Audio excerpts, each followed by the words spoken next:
say hello to the world's most aerodynamically efficient passenger car. Mercedes-Benz says the drag coefficient for this new sedan version of its 4th generation A-Class is the lowest ever measured for a production passenger vehicle. Which is quite a claim, but you only have to look at this car to see how much work has gone into marrying good looks with slippery aero performance.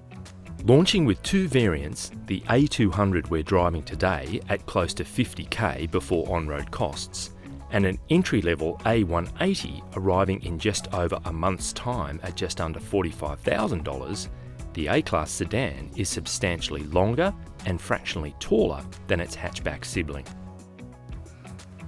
Which translates to an extra 60 litres of cargo space. And to make sure it's as accessible as possible, this aperture has been maximised. It's often a limitation with sedans, the height and width of the boot opening, but this one is frankly enormous. Both models are powered by the same 1.3 litre 4-cylinder turbo petrol engine. The A180 tuned to produce about 100 kilowatts and 200 newton meters of torque. The A200 steps that up to 120 kilowatts and 250 newton meters.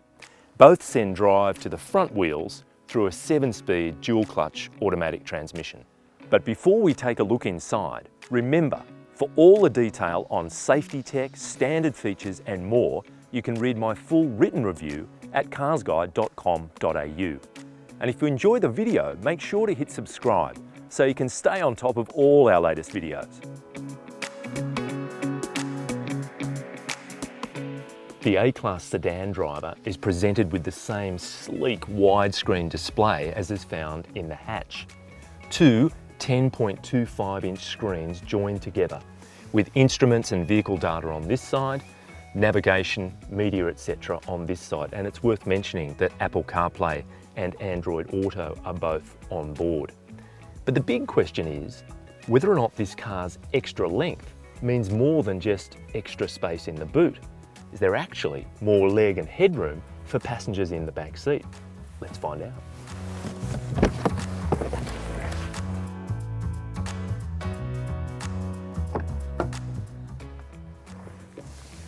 Okay, so here we are in the back. And first of all, this seat is set for my position. I'm 183 centimetres tall, and I've got enough knee room there for sure. If I want to stretch up and stretch out, my head will actually hit the roof, but in a typical seating position, it seems to be okay. Like the front, there are cup holders in the back, 2 up the front, and there are 2 here in this fold-down armrest with a very James Bond fold-out mechanism like that. There are also door bins, front and rear, big enough for bottles, and back here as well, adjustable ventilation for the rear passengers, which is always a plus. I think it is possible to put 3 people across here. There's certainly a seatbelt for someone in the centre, but you'd want to be very good friends, and it wouldn't be for very long. So it will seat 3, but for 2, it's fine.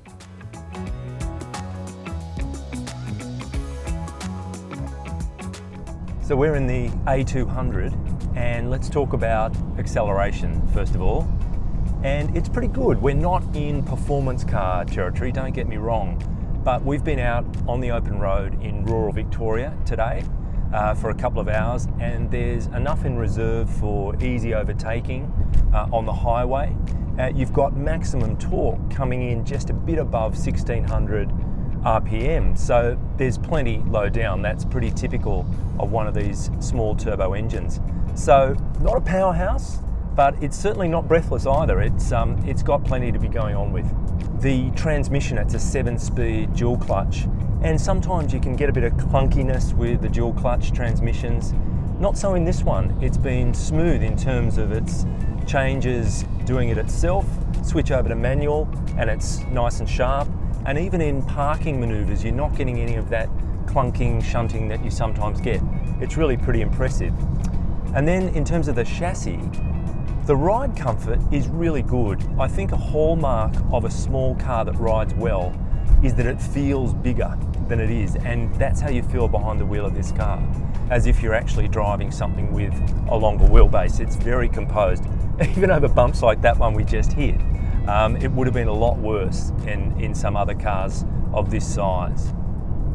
So the kind of surfaces we've been on today is a typical Australian rural coarse chip bitumen, and you do get a little bit of raw from the tyres, but overall the noise levels are pretty impressive.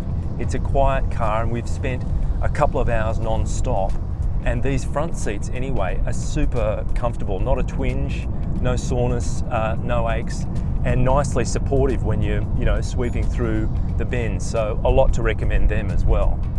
I think the thing that impacts the ride quality is the damping. The car is very well damped, so as you're going over undulations, even sharper bumps, it remains stable and composed, which is really nice. The brakes, they've got a really nice progressive feel to them, the pedal. So dynamically, the steering, the car points really well, and really nice surprise is there's a lot of road feel. You're getting a good connection between your hands on the wheel and what the front tyres are doing on the road. I think dynamically, they've done a very good job with this car. In terms of visibility, as is often the case with a sedan compared to its hatch stablemate, the over-the-shoulder vision in this car is really good. I'm not saying the hatch is bad, but it's just that little bit better. And then in terms of fuel economy, we've been on the open road, we've covered several hundred kilometres, and from the dash we've been averaging low 6, something like 6.2, 6.4 litres per 100 kilometres, which is above the combined cycle claim, which sits at about 5.7. So a bit of a miss, but it's still pretty handy fuel economy. Under the heading of random thoughts, I should call out the cruise control. It's such an efficient system in this car. A push of the thumb and you can jump up or down 10 km/h increments, and it retards the car's speed beautifully down hills. It's really great from a safety point of view. And another thing is the steering wheel. It's a nice, grippy, leather trimmed sports style steering wheel with the racy flat bottom and what have you, but the leather is actually perforated where you're putting your hands. So when you're behind the wheel for long periods, that really helps you stay kind of relaxed and comfortable.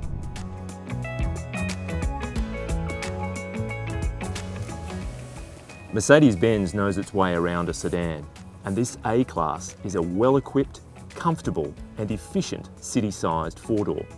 But more than that, it's a classic example of restrained form meeting aero function with beautiful results. Cheers!